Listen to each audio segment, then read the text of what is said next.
I don't really like the word trauma, because when that word is shared, it often rings as a resonance of there's something wrong with me, I'm damaged, or there's somehow trauma. You know, in our culture, it's usually associated with bad events, bad things happening. Think of trauma as energy in your body that's stored, that has information for you, and it wants to be reintegrated, but it doesn't yet know how. So it's an isolated, separate part of your being that is stored energy with information. Now that's a lot longer than to say trauma, but it feels energetically more accurate. Is this making sense, what I'm talking about? So when I say trauma, it's usually one of two different ways that we've been met in life without attunement. So attunement is when you have an interaction with somebody and they're feeling you.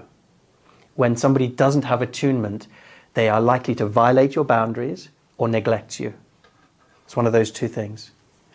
So often as we're growing up, especially in the first 7 years of life, we're very vulnerable to a lack of attunement because we're dependent and we don't have an ego to separate what's happening to us from another person.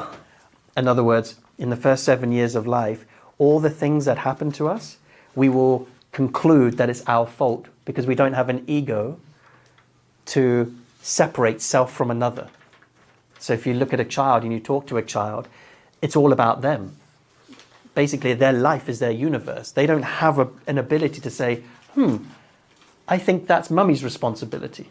No, if something feels off, they feel it as it's their fault because the only thing that exists is their world. They will take everything personally. So in the first 7 years, there's a lot of imprints that come into young nervous systems. And if we aren't attuned as parents or in an environment where children are being raised, they are open to receiving potential violations and neglect. And I think we've all had this to some degree in our life, to different degrees. Some with what would be called a capital T trauma, really serious violation, sexual abuse, different types of, intense stuff that we read about that is just like makes us sick to the core. Some of us have had that, but nearly all of us have had trauma with a small t. This is the micro violations, the continual subtle neglect that comes through a lack of attunement over many, many years. This will be experienced for many of us as an experience of being a bit numb, feeling a bit unfelt, ungot, unseen in our childhood years. Having parents that may have provided for us on a structural level, roof over the head, food in the belly, but wasn't emotionally available. We weren't securely attached.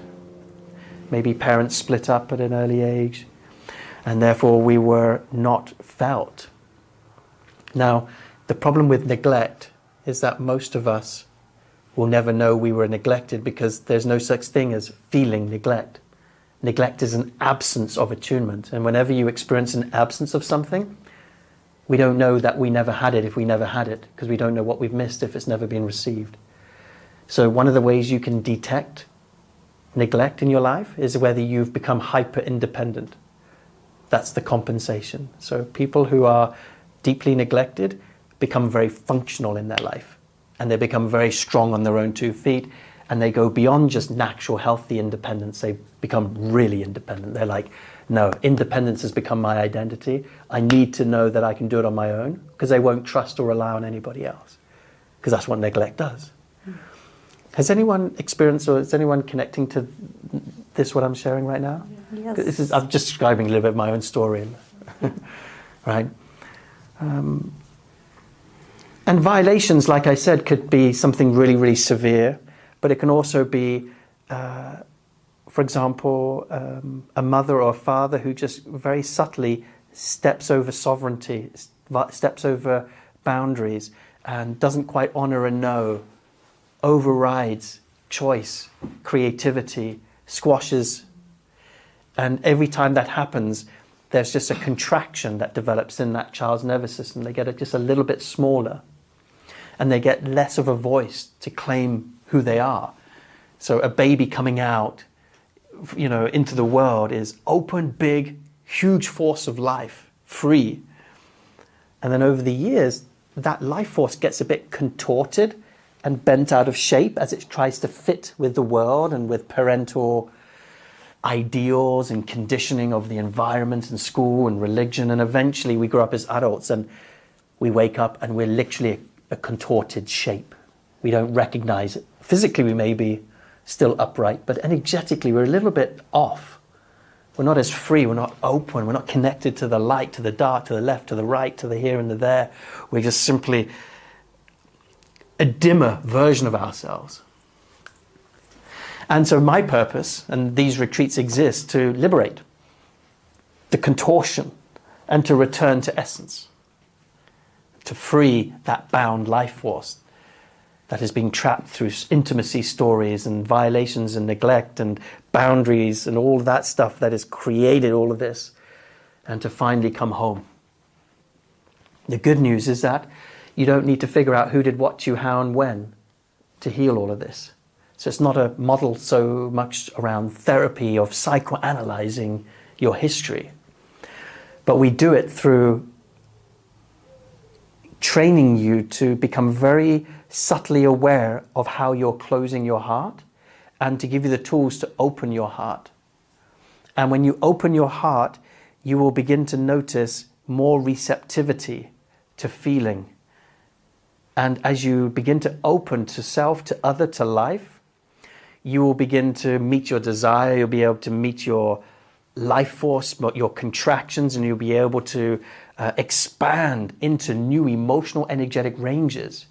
And as you do that, you unkink yourself without necessarily having to dwell on all your stories. What I found over the years is that there is a slight preoccupation in the personal development space where there's a lot of emphasis on trying to understand what happened to us, and that it becomes all a bit heady, and that we need to figure our shit out, know our stuff. And although there's a part of that that's true, we can get a little bit lost in the whole wordy analysis paralysis of our lives lived. Is this making sense? Yeah. It will make embodied and experiential sense over the days. A classic example to kind of give this more shape and texture is I used to be a practicing chiropractor. Everyone familiar what a chiropractor is? Bone cracker, some people would call it. I love the sound when I hear bones just crumbling behind my hands. That was my two priorities in my life: martial arts and chiropractic. Wound them and heal them. Take them out, leave the card. Perfect business model. But the chiropractic that I used to do, that I was trained in, is there would be a patient coming in with pain normally, low back pain, headaches. They usually come with some kind of problem, somehow a discomfort, and they're crying out for relief. They're like, doc, touch me, do something, crack me so I can feel better again. This is the classic model of chiropractic. Pain creates motivation to get something fixed. They go to a chiropractor. Chiropractor looks at the spine, and this art of feeling for tension and pain is called palpation, this ability to put hands on the body and start to gently move the body. And what the chiropractor is doing is, through moving the spine and sensing and attuning through their fingers, they're looking for changes in heat, swelling, restriction of movement, tension, right? They're looking for the pain point, the problem. And it's usually red, swollen, hot, hurting, and it doesn't move. And they call this area of contraction in the body or in the spine a subluxation. So in traditional chiropractic, what we're trained to do is find these subluxations and then inject energy into them to release the bound energy that is inside. So we're literally taught to go, okay, is that where you're restricted and that's where you're hurting? Boom. Let's put our attention and energy into the spine right here. Now what happens when that occurs is relief. There is in fact a big pop and there's more movement, less swelling, there is relief temporarily, and the person gets off the bench and goes, holy shit, you did it. So they're very happy to give the money in that moment, right? But something happens, curiously, after a few days.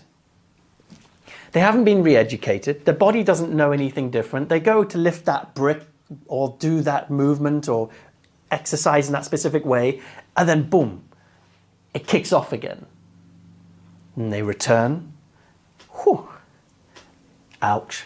Return. Fix. Ouch. Return. And it creates a dependency on the doctor.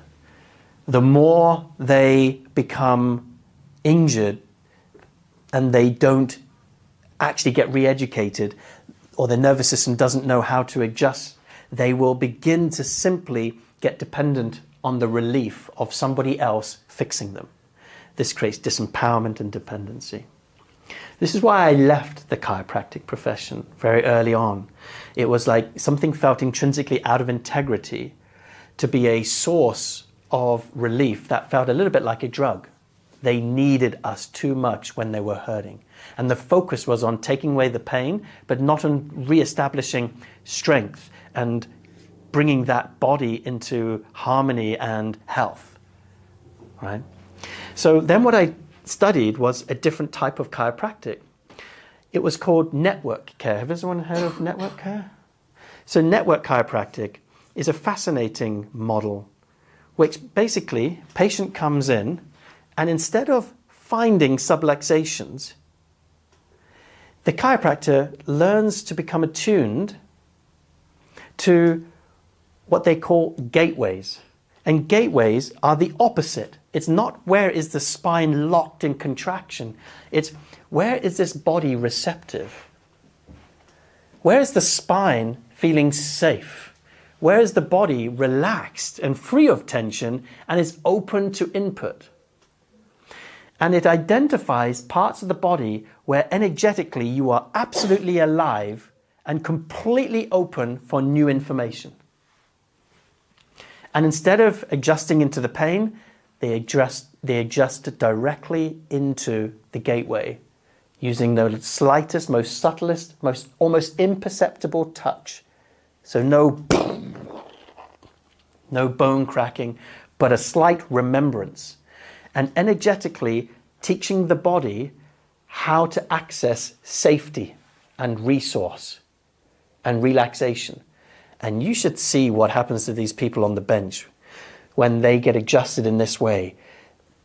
It's like the nervous system remembers and it starts to reorganize and release the subluxations from the inside out, and they literally begin to move on the table and they adjust themselves. No needed, they themselves through getting new information through these gateways. Now the reason I'm sharing all of this for you, because I'm literally sharing how our time in circle and how the healing process works, is that this isn't so much about you bringing problems and then us focusing on your pain points, but it's in fact finding the gateways, the emotional energetic spaces where you're already open and working with your open parts as a doorway into liberating more areas of your life.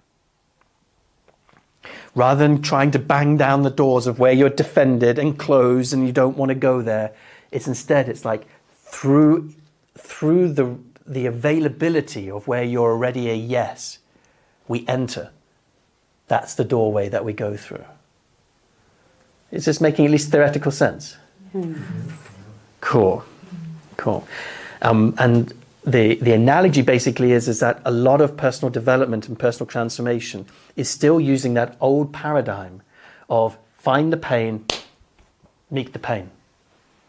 Versus, cool, we know you're hurting there. Where are you open? Where are you available? Let's go there. And then allow that